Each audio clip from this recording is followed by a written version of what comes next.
The goal of Martínez Early Learning Center is really to give the foundational, purposeful play for pre-K students. We have to be intentional about our play because play is how children learn, and we know that through research. So Martínez, when our pre-Kers come in, it is very purposeful play, it is structured, but they come in to build that foundation of learning. As part of the design process, we had a lot of intentionality when it came to creating the corridors or the pathways as you travel throughout the center. One thing you'll notice is that everything is down at the kids' level, whether it's the wayfinding with the leaves on the pathways, as well as the height of the windows allow for the kids easily to be able to view outside. There's a lot of introduction to natural lighting throughout the space as they make their way from one neighborhood to the next, or to the art room or the ABL lab. You see a lot of exposure to a lot of natural lighting. And then we also wanted movement in the corridors. We didn't want static design. We wanted the kids to have a sense of experience as they went from one place to the next. And then the other thing that you'll notice that'll be a little different when you look later on in the film is that there's a lot of tactile material throughout the corridors. And that's to encourage the kids to touch and feel. We know that in a lot of schools, you see kids as they're walking down the hallways, their hands are down by their side, they're encouraged to walk in a straight line. Well, here we wanted it to be a kind of play up on their sensories, that sense of touch, sight, what they feel. And so we want to encourage that type of activities from the kids. And so that's what you see, the playfulness of the features. You see, as you walk down the pathways, you see the introduction of tree-like elements. Because this facility was tucked in behind one of our existing elementary schools, the ability for us to have the prairie outside and the nature and stuff, it's a way to bring that indoors, and it's a way to communicate it indoors, and it's a way to make it playful and not so static. So part of the design was, to incorporate, we had some early conversations during the planning process of, the instruction side wanted trees, and they wanted more literal trees in here. And it was like, no, we're not going to do that. We're not going to make it like the 1980s office reception area where you had the little trees growing in there and looking that way. So it was a way, and then Huckabee got very creative. They took that and said, okay, we can do it, but we can make it purposeful. So the columns that are in here actually are structural columns. They're not just stuck in the building, but then they did a little branch off of that to create the branch of the tree.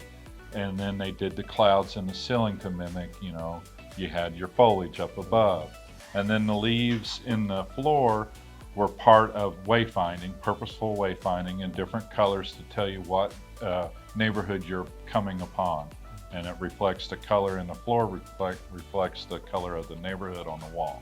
We're here in front of our graphics history wall, and the history wall was created, as we mentioned earlier, to bring the history of Alief to the students and to the parents, and it's mostly meant for like when we have our parent-teacher nights and our enrollment periods when families are walking around. And these are families who may never have known about Alief until they come to register a child. So we did it in a way that was easy to be read, and it was a way that was in dual language, English and Spanish, for them to walk around and basically read it to their child, and then to be able to visually see it as well. So that was the reason why we did it. Plus, it's a way to keep our history alive and not keep it in the background, but bring it forward. And be proud of Alief's history, its rich agricultural history, all the way through the modernization of farming in the area, and all the way through to space exploration.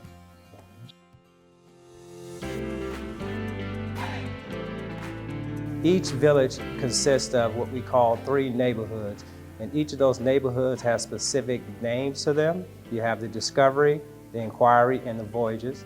And then inside each neighborhood, there are 4 different experiences, unique experiences to each neighborhood. Thinking about the space and how all the different ways that it can be utilized, it was very purposefully designed so that the learning continued even in this space outside of the classroom.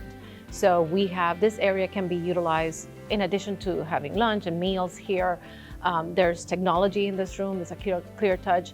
So this is a space where if the teacher wants to do a movement and a music activity and she wants to project it on that technology board, then all of the students can come out and participate together. They can watch morning announcements as a neighborhood. This area also has our kitchenette area or a wet area where students can learn about hand washing, because there's enough space for multiple kids to go in. If a teacher wants to do an activity where there's cooking involved, a little bit of cooking, there's no ovens or anything like that, but a little bit of cooking, they can do that here. There's space for that as well. We have a room that we created as more of like a self-regulation restoration room that we designed also. These rooms can be a little overwhelming in terms of all of the activities that they can do when they're in there. And sometimes for some kids that's a little bit too much and they need a space to I just need to calm my body down a little bit. And so that space was created as well. So it's part of this neighborhood where a teacher with that student can go in. They have different stations within that room that they can utilize to calm their bodies down and to get ready to go back into that learning. So some of the unique design features in this particular center that you'll notice is that we use the high volume collaboration area to allow for natural lighting to come into the space. There's also acoustical baffles over our heads to kind of control the sound. But one of the also unique things about it is that you see graphics on the walls that kind of, which is a reminiscence of the experiences that they see within this area or the different experiences. So we kind of put the same graphics outside so they can kind of get a feel of that. One of the things that I like about this area is that it brings the 4 classrooms together. So it really does have that feel of family, of community. And they can do everything in here. Like we said, they learn, they take their meals. This is where they do their projects. It works for the little kids. Each classroom has a kid bathroom, but there's a staff bathroom, there's a kitchenette. Teachers can join the students when they're having lunch. They don't have to go anywhere to warm up their food and come back. Everything happens in here. I like how the graphics that you mentioned, it ties it all together so that the learning inside the classrooms is matching the learning that we want outside of the classroom as well. We also have dry erase walls. So for example, if teachers, again, part of that learning, teachers want to do a lesson, they can do that here.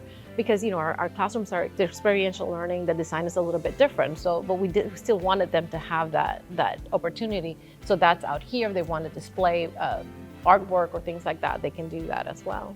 So the way that we have the setup of the routines our students are at any given point, they're in each classroom for 3 weeks. So because there's 4 classrooms in this neighborhood, they will be in this neighborhood for 12 weeks. And then they'll move over to the next neighborhood, spend 12 weeks and so on. So by the end of the year, they would have traveled through the 3 neighborhoods in their village.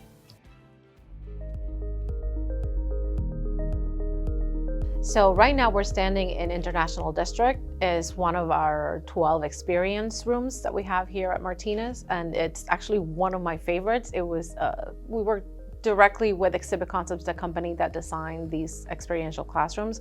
And they worked with us on creating a room that was very representative of our district. I know we have a room that's called Our Community, but this one specifically, they can see around the world. We have so many kids that come from us from different parts of the country. And in this particular room, they get to have a passport.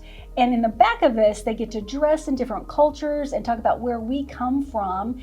And actually in this particular room, side note, one of our former teachers who is now in a different position in the district sent me a map of the world and said, our kids last year could have done this. And that's a 2nd grade test.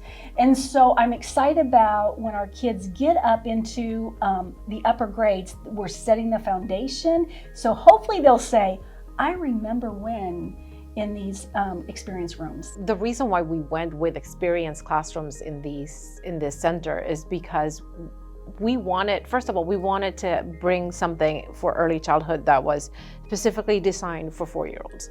4-year-olds learn through play, through guided and purposeful play, but they learn through play. And we thought about our community, we thought about our district, and we know that we have a large community of families that are low socioeconomical, so it's hard for them to travel to different countries or to go to different places. And we wanted to level the playing field and bring some of those experiences here. So through these experiential classrooms, they can they can learn, they can touch, it's all hands-on, it's all, they live the experiences, they immerse in those experiences. And with that, it's about all the vocabulary that they're building. Our goal in Alief is to develop their foundational vocabulary, and you can't develop a vocabulary and understand it if you haven't had the experiences. And so, no, we don't get to go to China, but we can learn about China in this room and learn about the languages of it and the vocabulary specific to this experience. So building a vocabulary foundation is one of our primary purposes. So the way that our teachers and our educators use all of these experiences is that they come in, there's a little bit of right before they move into or they migrate into these rooms, because they're here in this space in each of these experiences for 3 weeks. So prior to moving or migrating into one of these rooms, what they do is they go and visit. They give a little bit of background on this. These are some of the things that you're going to be learning when you go into this new experiential classroom. And then once they're here, they're slowly learning about like for example, in this room in particular, we have different cultures. So we're going to learn about those different cultures throughout the 3 weeks that they're here. They're going to, they have their read alouds here and they have all their lessons here. They're also doing what we call centers, and this is the time when they're playing. We have activities set up throughout the room, and they're learning about the classroom they're in, about the theme that they're in. They're also learning skills that they're being taught during their instruction time. And so that's how these rooms are utilized. When they leave this room, they know about Alief's International District. When they leave the pet vet room, they're going to learn about the different pets, what you need to do to take care of them. When they leave Space City, they leave knowing about the world and how, the different planets and stars and what happens when you look up at the sky. So they leave with that vocabulary, with that background knowledge. And even in digging dinos that we have, they're archaeologists, and they, typically they can dig for bones and they can see the fossils, but they can also dig for letters and numbers, and they're able to say, we were archaeologists today, and using that word. We had a friend the other day said, oh, we're migrating. And I said, what does that mean? We're moving. And I said, absolutely, you're moving to a new room. So just the vocabulary rich that we have here. In the center she was talking about, Mari's talking about, there are enhancements for each room, and they're different. Even though the skills are the same, the enhancements that they bring in are specific for each room. The reason why these rooms, as you may have noticed when you look around, we don't have windows, but that was a very intentional decision made by the designers, by the architectural team, because they wanted to make sure that the kids were immersed in the experience that they were in. We don't want distractions from the outside world. We want to make sure that you're either a vet, or you're in this international district, or you're in space, and we don't want a view of the outside. We want you immersed in that particular experience. And once you're inside the classrooms, you don't realize there's no windows until you get out into the collaborative space where it's bright in the natural light. You don't really miss them. On a personal note, this particular year, we have a lot of notes on children who have come into that and have learned so much. But I actually have my granddaughter here with me, and that was purposeful for that. And seeing how she has regulated her behavior, and she is excited about migrating to a new room and just learning so much. Her teachers, and I call them both, her teacher and her aide, they work together to make sure that each of the learning experiences in each of the rooms are very purposeful. And she has more self-confidence. The knowledge base and the vocabulary that she is using now, much better than if she would have been in daycare. This is the place where she needed to be. And that's just one of 400 stories, or really 800 because of all of last year we have here. We have parents that will come and say, we love Martinez. Our neighbor was here last year. We want our children to be here because of your staff and because of the experiences that you provide here for the children. On my level, I work at the district level, and I heard a lot of stories, especially at the beginning of this year, from kindergarten teachers, from staff from the elementary campuses where Martinez feeds into, And a lot of what I heard was these kids are ready. These kids are independent. They know how to self-regulate. They know how to communicate their feelings, communicate their needs.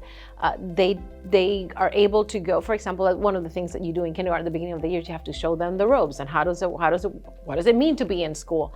These kids are ready. They're ready to go and face their elementary campus. One of the things that Ms. Jernberg and Mr. Rasso did at the end of last year is that they visited an elementary campus, so they even prepared that transition over to the big schools, as they call them.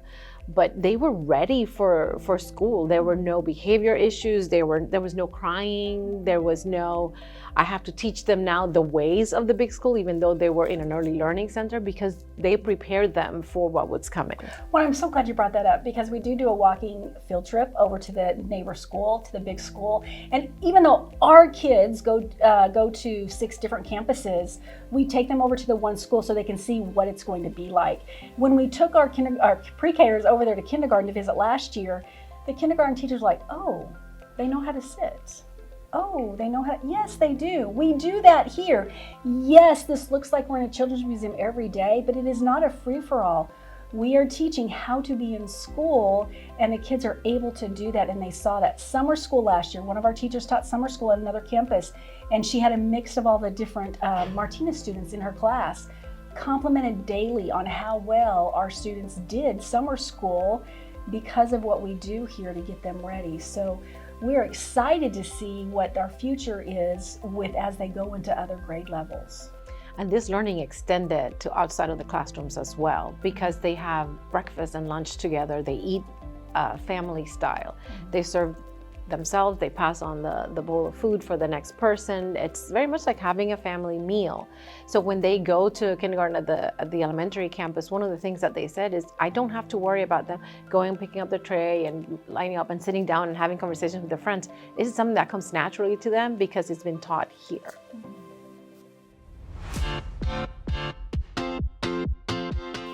Physical movement for 4-year-olds are so important. They learn by playing and doing. And in this particular room, we really need to help with their gross motor and their just being their balance. You know, they're kind of, they don't really have balance and they can't walk. So in the room, like they walk the lines and they learn how to walk a straight line to keep their balance. They spin to help the brain movement, and we know when they move, it helps the brain develop so they become better readers. But we have to teach them that cross body movement and be able to crawl. A lot of our kids don't crawl and don't roll at home, so this gives them that opportunity to develop their brain. So everything about this room was very intentional, down to look at the letters on the floor, look at this. That you think that's just a 4 square, but for used for multiple learning activities, right? It is. It is. Yeah, everything, just the intentionality of even the wall colors, the space, the windows where they are, everything is used to reinforce what Janae just spoke with you about. They love the movement and the energy our really teacher brings to it. They absolutely love it. They love all the stations they come in. When they move from an area, they do it as a train, and she's taught them to be the train, and they whistle, but they really love to be able to be at the different stations and different activities, but they love it. It is structured play. It's not freedom in here. It's very structured, but very purposeful, and they love that because there's music playing and she just makes a high energy. So if I can add to that, in many schools that you go to, they'll call this space the gym, but again, intentionally, Alief has called it, say that again. We call it the action-based learning, and it is under the PE umbrella, and in our pre-K TEKS, they have to have gross motor, and they have movements in here. But this is very intentional, like you were saying, because to help with that brain development. We know when kids do certain movements and do certain cross movements, our purpose is to build that foundation so that by 3rd grade, they're on grade level to read. In order to do that, we have to develop their brain. So this is very purposeful in the activities that we have in here. Other areas in our building besides ABL, we have a music room that the students go to, and that helps develop their foundational music skills and introductions to slow and fast, to beats. And so they go into music and they love that. The other room we have, which is different than other pre-K classrooms at the traditional campuses, we have an art room too that they go to. And again, it's building those foundational skills with art, talking about texture. And the intentionality of this building, when they talk about smooth and rough, that's actually a pre-K teak, and it's in the walls in this building that you'll see later on as you go through. So it's very intentional to help build students' foundational of love for the fine arts, but also to help build the foundational skills of our getting them pre-K and kindergarten ready. So wait, Janae, you mean you want the students to touch the walls? We do. We Yeah, do. yeah. And it's okay they do. Now, do they walk in lines here? Absolutely they walk in lines because we're getting them ready for traditional schools. But if they touch the walls, it's okay. And when you go through the building, also the windows, and you can see in here, they're low so they can see out. And it's just really built on what 4-year-olds need. So if anyone else were looking at why build a Martinez, why build a school that's intentionally for 4-year-olds, multiple reasons. It's the foundational work for the entire district. Absolutely. They're setting the stage for success for their kids as they move forward.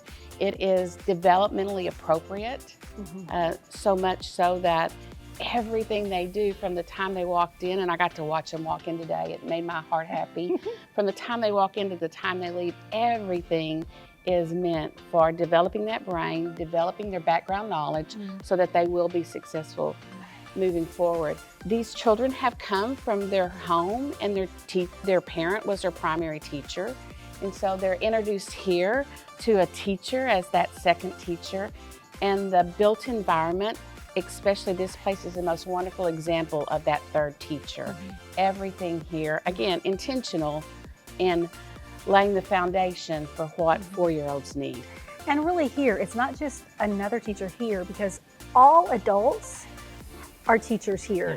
In the classroom, we have an aide in there, but the kids and the parents, that's the second teacher in here.